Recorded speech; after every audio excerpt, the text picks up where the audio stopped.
Retour sur ce plateau, arrestation et libération sans jugement est le thème de ce débat avec lequel j'ai le plaisir d'animer avec Franck Ndila Malembe, ancien détenu et coordonnateur du mouvement citoyen Ras-le-Bol. En face de lui, j'ai M. Joe Washington Lebina, président du FOLDE, et Christian Rudy Bouanga, juriste. Monsieur Joe Washington Lebina, vous avez la parole. La question était la suivante. La justice congolaise coupe-t-elle les chines devant le pouvoir politique? Est-ce que l'homme politique a le dessus sur le juge congolais? Il est tout à fait simple de comprendre qu'au Congo, l'organisation de la justice est décidée par les politiques. Ce sont les politiques qui décident en ce qui concerne le placement de certains responsables au niveau de la justice pour prendre des décisions, les juges et autres. Là n'est pas simplement le problème. Le problème réside dans la difficulté de la justice d'être indépendant dans la mesure où les politiques telles que, en ce qui concerne cette situation, et comme je l'ai rappelé, pour nous, toute libération est formidable, toute libération est une joie, aussi bien pour les familles, les détenus et pour la liberté au Congo. Mais il faut rappeler, et comme je l'ai dit au début, les politiques se retrouvent pour décider, pour créer dans notre pays un climat apaisé. Il n'est pas possible pour le président de la République et son gouvernement de gérer un pays où une partie de la République est sous tension. Donc il faut une décision politique justement pour apaiser cela. Et la décision politique part justement de libérer ces personnes qui sont en relation avec le conflit politique qui existe. Donc ce sont des libérations politiques, c'est clair. On ne va pas les appeler comme des libérations de droit commun ou quoi que ce soit. Donc comprenons simplement que c'est une décision politique qui a emmené cela. La justice, évidemment, il faudrait espérer un jour que cette justice devienne indépendante pour ne pas que les politiques influencent sur ces décisions-là. Mais nous saluons ces libérations parce que nous considérons qu'il y a eu trop de frustration.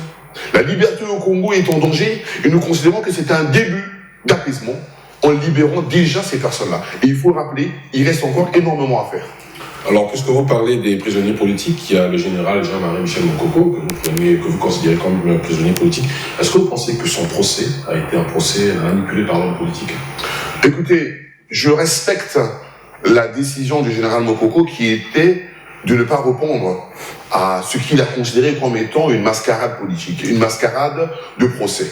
Et je respecte le fait simplement que sa décision a entraîné ce qui a suivi. Mais évidemment que c'est une décision politique. Mais évidemment que le problème n'est pas juridique.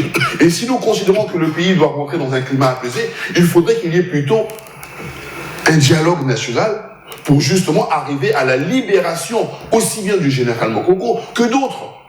C'est un climat politique qui sera apaisé.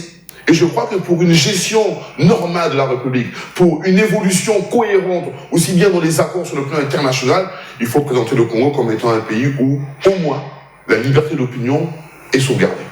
Justement, à propos du procès Jean-Marie Michel Mokoko, général Norbert Dabira et Nyanga Ngatsembola, vous pourrez avoir plus de précisions dans ce nouveau numéro de Vox Mag, à la page 55, c'est donc où l'on voit très bien le général Jean-Marie Michel Mokoko, et puis à la page qui suit, on parle du procès du général Dabira et les autres. Donc c'est dans le nouveau numéro de Vox Mag qui parle également des questions d'agriculture. Nous allons y revenir. Nous repartons du côté de la régie pour suivre cette fois-ci ce que pense le président de la Cour suprême, le premier président de la Cour suprême, M. Henri Bouka, sur le comportement de juge ou sur le comportement de la justice en général. Regardez.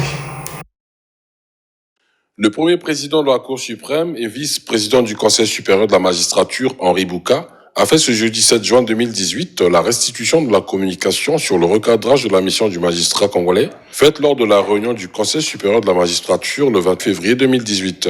Réunis dans la salle d'audience de la Cour d'appel, les magistrats des juridictions du ressort de la Cour d'appel ont écouté avec une attention particulière l'interpellation du président du Conseil supérieur de la magistrature à revenir sur les bonnes pratiques dans l'exercice de leur mission. Ils s'en étaient véritablement émus et avaient exprimé tout son désarroi en disant, en substance, je l'avais noté, je cite, « Vous, magistrats, vous devez être des hommes d'honneur, toujours attachés à la dignité, à l'exercice méthodique et scrupuleux de votre métier qui est un véritable sacerdoce. Alors en ce cas, d'où vient-il que j'apprenne sur vous des choses aussi impensables que répugnantes et abjectes? Ne serait-ce que des ragots avait-il renchéri? Déviation que reconnaissent certains magistrats qui d'ailleurs ont fait le même constat. Sincèrement, tous les reproches sont fondés, en tout cas. Parce que eux-mêmes, effectivement, ils sont là, ils sont dans la maison, ils savent ce qui se font. Et que les populations, effectivement, sont les premières, notamment, à ressentir, effectivement, ce que nous faisons. C'est positif. Il faut travailler, c'est ce que nous allons faire, c'est ce que nous avons toujours fait. Peut-être qu'il faut mieux faire. Et c'est ce que nous ferons. Je crois qu'on doit en tirer les conséquences. Les magistrats des juridictions du ressort de la Cour d'appel ont ainsi été exhortés à l'usage de bonnes pratiques dans l'accomplissement de leur mission en vue de la consolidation et l'enracinement de l'état de droit. Avant de poursuivre avec notre débat, cher monsieur, une réaction par rapport à ce signalement que vous venez de suivre, Christian Willy-Banga, juriste. Il n'y a aucune réaction, je suis plutôt pressé de reprendre le fil de notre débat sur des questions qui me paraissent essentielles. Je comprends que M. Banga n'ait aucune réaction par rapport à ça, puisque M. Henri Bouka, et pour une fois, ça va vous étonner, mais je suis très fier du président de la République. Hein.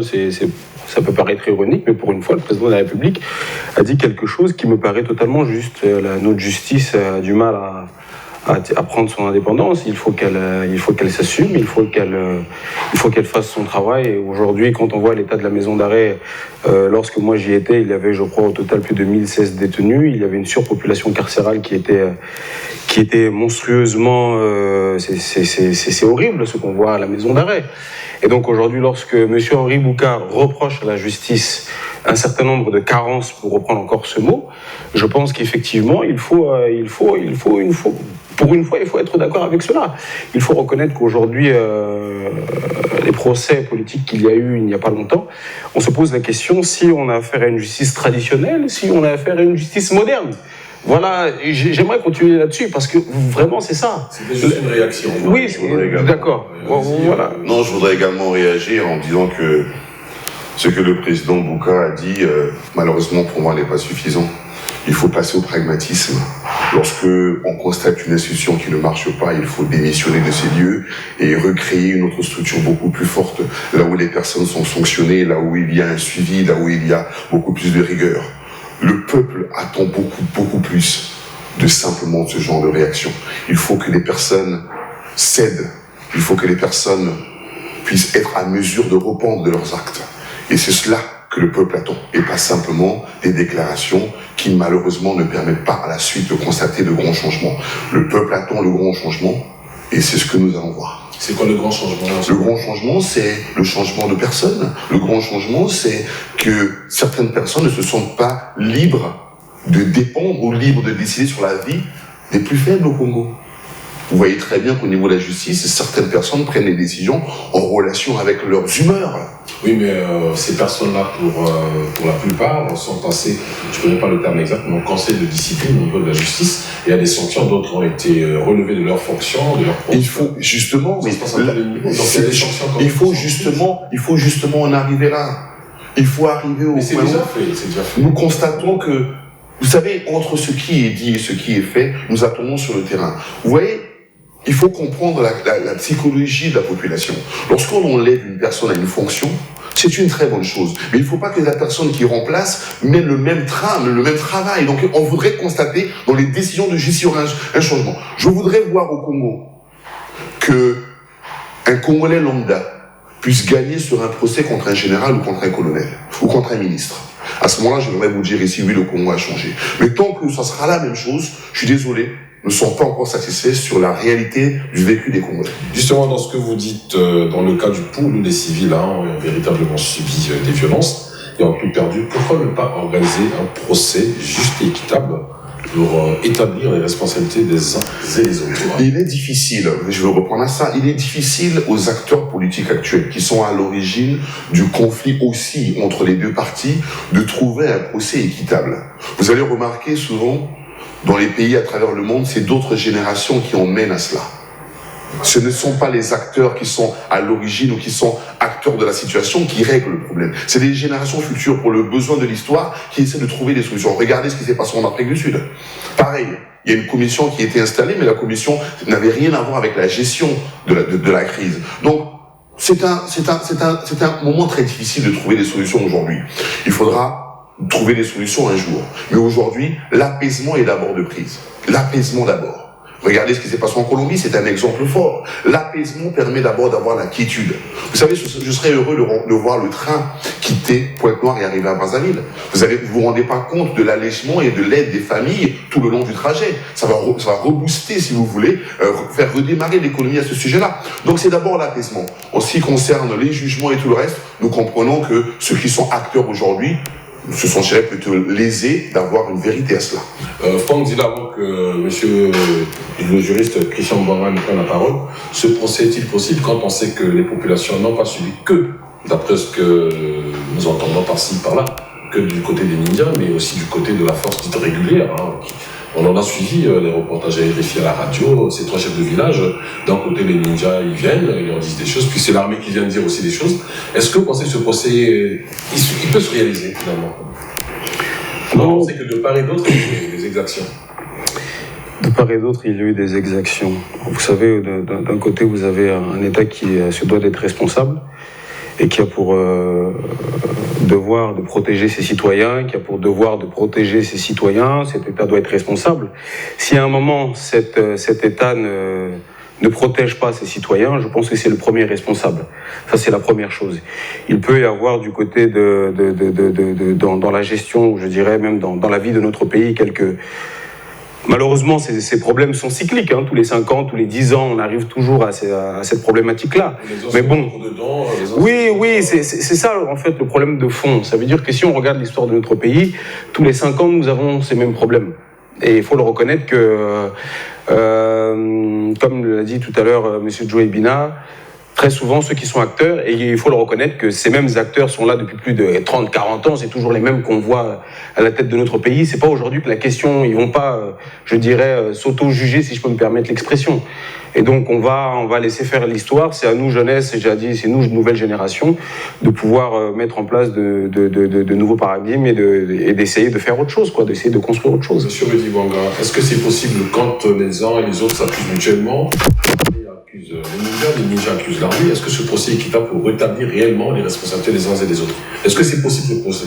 Que ce soit possible ou non, cela ne dépend très certainement pas de mon appréciation. Que cela soit possible ou pas, cela dépend, n'est-ce pas, des moyens que les deux parties se sont donnés en vue de sortir le Congo, particulièrement la région du Pôle, de cette situation malheureuse. Vous êtes un défenseur du juste? Mais je suis un défenseur du juste, naturellement. Et le juste ici ne suppose pas toujours rechercher la vérité, mais alors dans son fond. Ce vieil adage, toute vérité n'est pas bonne à dire, n'est créé ni par le gouvernement congolais, encore même par moi. Il s'agit d'un adage de sagesse populaire qui a traversé les espaces. Voilà. Alors, vous avez vos certitudes maintenant, voilà. Complètement. Ce que j'allais dire, c'est que moi j'ai l'impression que je partage ce plateau avec des palefrenies, des aigreurs populaires qui estiment que nous ne devons jamais être en paix en Congo, que le Congolais ne doit jamais ressentir un moment de quiétude. Comme toute circonstance, il faut saisir la moindre opportunité pour rappeler ou tout au moins faire penser aux gens que tout va mal.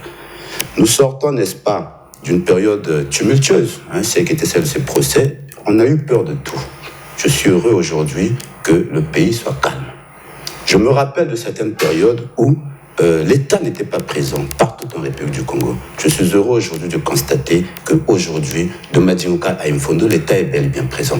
Et entre des éléments, n'est-ce pas, de l'exercice du pouvoir par l'État, il y a la justice, pas par les gouvernements, pas par les polices, je dis bien par l'État, n'est-ce pas, il y a la justice. Des sessions criminelles ont été organisées, ces sessions criminelles ont été l'occasion, n'est-ce pas, de juger des Congolais, et j'ai eu l'opportunité d'assister à 2 acquittements, preuve qu'en définitive, tous ceux qui vont en prison, n'est-ce pas, ne sont pas toujours l'objet de poursuites particulières. Les acquittements, c'était 2 acquittements.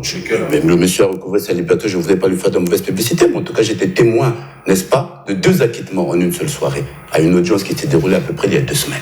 Voilà. Donc, le plaisir d'entretenir l'anarchie... C'est quand même bien de savoir qui c'est. Qu'il se dévoile. J'estime qu'après, je donnerai un indice, qu'après qu'il ait subi 10 ans n'est-ce pas, en détention, que ce monsieur ait retrouvé sa liberté, je pense qu'il tient, je suis très son nom, je l'ai en mémoire, je pense qu'il tient à recouvrer sa paix, sa quiétude, à se reconstruire, n'est-ce pas, après tout ce temps. Donc, une fois de plus, je suis contre. Oui, mais c'est qui? Mais je vous en prie, vous m'avez accordé 5 minutes, j'essaie de structurer ma réponse qui sera d'une certaine durée. Je vous dis que je respecte leur dignité. En aucune circonstance, je ne mens parce que cette audience a été publique. J'ai assisté en présence d'une centaine d'autres personnes. Je n'invente rien. J'ai assisté à 2 acquittements en une soirée, une audience qui s'est terminée à 22h30, n'est-ce pas, à la session criminelle. Je n'ai pas pour habitude de dire le contraire de la vérité. Voilà. Donc pourquoi je pense que je partage ce plateau avec des personnes qui ont un amour de l'anarchie. Un amour de l'anarchie, voilà. Parce que lorsqu'on utilise, n'est-ce pas, les informations à sa disposition pour tenter une fois de plus d'entretenir un climat qui n'est pas de nature à apaiser les consciences, c'est qu'il y a un problème. Dire que les libérations politiques sont la preuve que le politique a une main sur la justice, je dis absolument pas. Mais c'est prévu. Mais qu'appelle-t-on immunité? Il s'agit bien de libération par le biais, n'est-ce pas, de l'action politique. Mais qu'appelle-t-on grâce? Il s'agit bien de libération par le biais de l'action politique, n'est-ce pas? Pour n'entretenons pas d'amalgame. Je répète encore. Il y a des personnes, acteurs politiques, qui se sont retrouvés en prison pour avoir, concomitamment à leur action politique, commis des délits de droit commun. Qu'est-ce qu'on appelle des délits de droit commun? Des délits qui sont éminemment répertoriés dans le code pénal.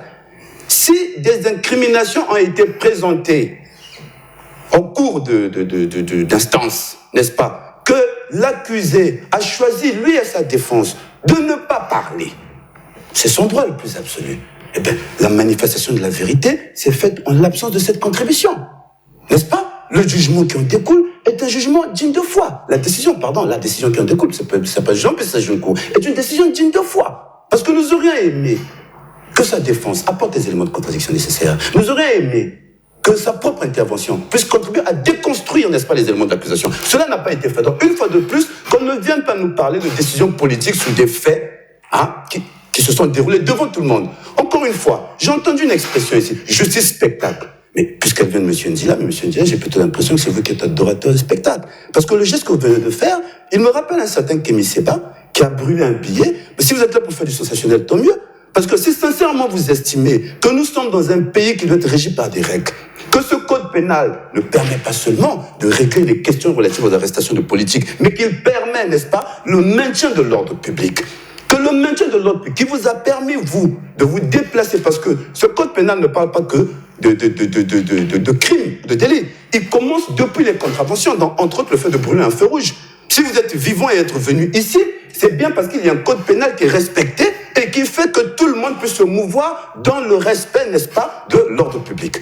Que vous puissiez symboliquement déchirer qui n'est pas le code pénal, comme ça à la télévision, dire c'est n'importe quoi, vous êtes dans l'anarchie. Je vais encore vous dire un exemple, cher frère, qui prouve que, excusez-moi, vous avez une propension à l'anarchie. Excusez-moi. C'est une remarque personnelle, mais je vous la ferai quand même. Moi, je suis africain, n'est-ce pas? Je suis africain. Chez nous, en Afrique, on ne se couvre pas le chef devant les aînés. Chez nous. Mais c'est votre habitude. Je vous le concède. Mais je constate qu'apparemment, vous êtes bien anarchiste.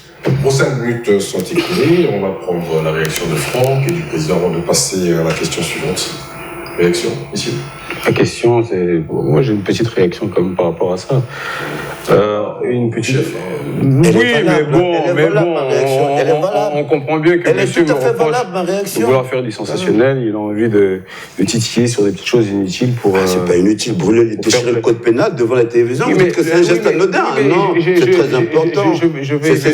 C'est un geste majeur que vous venez de poser. C'est une négation de la République. Voilà, et j'espère que demain, peut-être que je serai arrêté par je ne sais pas quel général. Absolument pas. Généralement, nous sommes un état de droit et de liberté. Donc, s'il vous plaît, laissez-moi... Après ce geste fantastique. D'accord, ok. Monsieur Bouanga a dit au cours de son intervention, et moi je continue à m'adresser au peuple congolais parce que je ne souhaite pas ici ouvrir un code pénal. J'ai beaucoup de respect pour le code pénal. Sauf que moi je parle immédiatement là, de ma personne et de tout le peuple congolais qui aujourd'hui subit une injustice. Voilà, qui subit une injustice.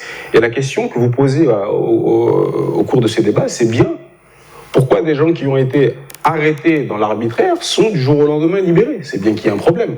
La question maintenant, c'est de savoir, est-ce que ce code pénal que j'ai déchiré à peine est-ce qu'il est respecté? Moi, j'ai pas l'impression, lorsque moi j'ai été arrêté au rond-point Poto-Poto, que j'ai été envoyé au PSP de la Coupole, après envoyé au commissariat central, après envoyé au niveau de la DGST, et puis envoyé à la maison d'arrêt en moins de 2 minutes. Hein. J'ai été entendu bonjour à elle par une juge d'instruction en moins de 2 minutes, qui a prétexté l'heure, a dit bon voilà, il est 16h, j'ai pas que ça à faire, etc. Signer le mandat de dépôt et je me suis retrouvé à la maison d'arrêt. Comment vous voulez que moi, je considère cette justice qui m'a mis à la maison d'arrêt en moins de 2 minutes sans que je sois écouté et qui me libère du jour au lendemain sans que l'on sache pourquoi je me suis retrouvé à la maison d'arrêt? Est-ce que vous comprenez? Comment vous voulez que les 4 millions de Congolais qui nous suivent aujourd'hui considèrent que cette justice est juste? Je ne peux que avoir de tels gestes pour justement provoquer un choc, un réveil, tout comme le président de la République l'a dit, que cette justice a des carences, tout comme M. Bouanga l'a dit tout à l'heure, que cette justice a d'énormes carences. Et aujourd'hui, je relève le défi, M. Bouanga, tout à l'heure on parlait des délais de détention préventive, etc. Je relève le défi. Aujourd'hui, sur un autre plateau, on reviendra avec un code pénal, peut-être, moi je ferai des recherches, et je prouverai aujourd'hui qu'effectivement, notre justice, comme l'a dit M. Bouka, comme l'a dit M. le Président de la République, comme lui-même l'a reconnu tout à l'heure, que notre justice présente d'énormes problèmes. Voilà. Et ce n'est pas parce que nous sommes africains, et moi je le dis, et je le redis, j'ai un couvre-chef, j'ai un chapeau sur la tête, mais bon, je demande à M. Bouanga lorsqu'on assistait... Oui, mais il faut bien faire la différence entre un tribunal traditionnel. Nous avons assisté à des procès qui faisaient plus, on avait plus l'impression de tribunal traditionnel que de tribunal moderne. C'est effectivement ça. Voilà. Et ce n'est pas ça l'Afrique. Si on se dit moderne, il faut avoir des tribunaux modernes. Je comprends totalement la frustration de M. Franck, parce que être aujourd'hui privé de liberté est une atrocité en ce qui concerne son vécu, et je comprends totalement sa frustration.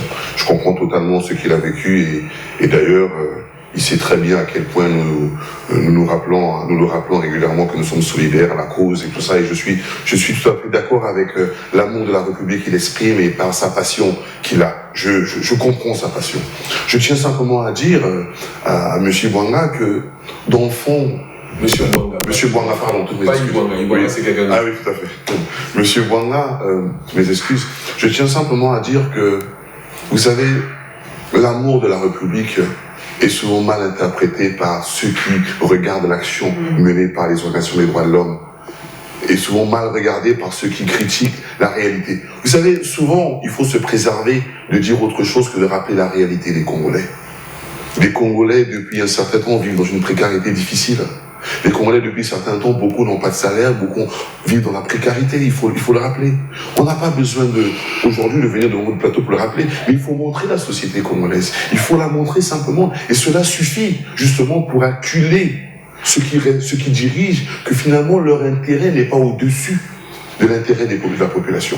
Et donc voilà, donc je tenais simplement à faire cette remarque pour dire que non, nous ne voulons pas acculer ou présenter le Congo comme étant un pays où tout marche bien. Nous voulons simplement rappeler la réalité, qui est une réalité inadmissible. Et souvent notre réalité est aussi la volonté d'une mauvaise gestion, la volonté de certains responsables qui ne comprennent pas et qui ne mettent pas l'intérêt de la République devant. Nous allons avancer parce qu'il ne reste plus assez grand-chose. Réaction de M. Bouanga, le juriste. Voilà. Vous l'aurez constaté, M. Ndila, je suis Christian Bouanga. C'est M. Foucault. Pardon. Monsieur Foucault, vous l'aurez constaté, en général, mes réactions se limitent à ce qui semble être le domaine dans lequel je suis le mieux nanti, le droit, voilà. Et souvent, je constate malheureusement que les sujets juridiques, n'est-ce pas, sont utilisés comme prétexte pour ouvrir une prétendue boîte de Pandore. Si on veut parler d'économie, qu'on vienne discuter d'économie. Ça, j'aime à dire cela. Vous m'avez invité sur la question des arrestations, n'est-ce pas, et des remises en liberté. Je me suis préparé essentiellement à cela.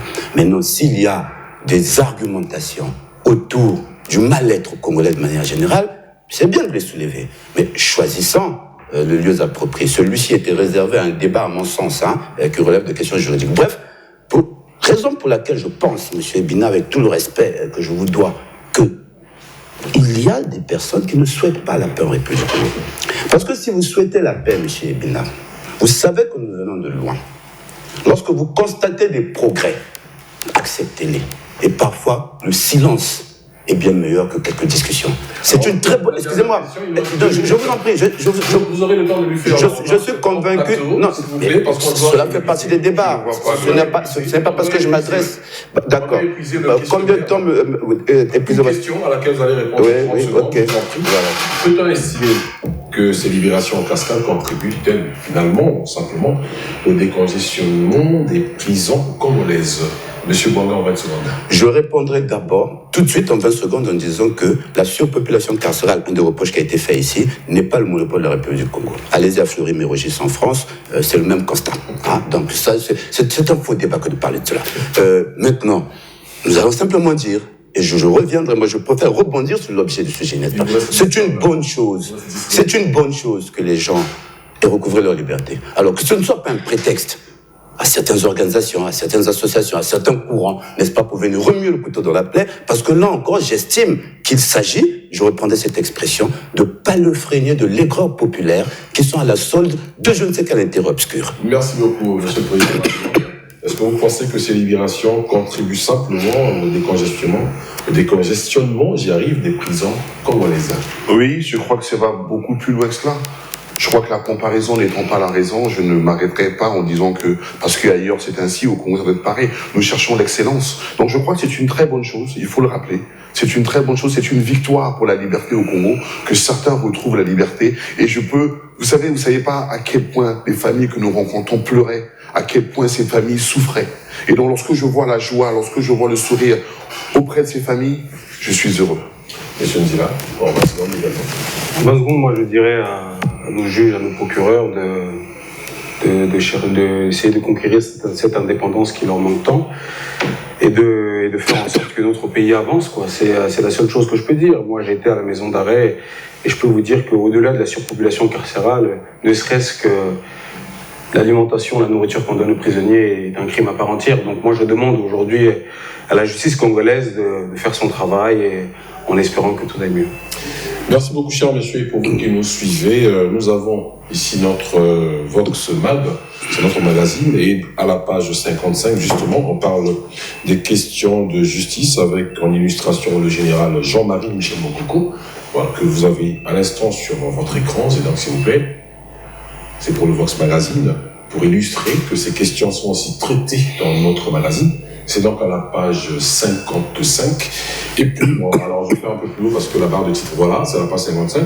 Le général Jean-Marie Michel Mokoko. Et puis, juste après, vous avez le procès du général Norval Davira. C'est dans notre numéro de Vox Magazine qui vient de paraître et qui parle également des questions d'agriculture. Voilà, mesdames et messieurs, aux téléspectateurs, je vous dis merci, mais je vous pose une toute petite question à vous de répondre par les réseaux sociaux. Au regard de tout ce qui vient de se dire sur ce plateau, est-ce que le Congo est réellement en état de droit? Vos réponses sur les réseaux sociaux, mesdames et messieurs. Merci et au prochain débat.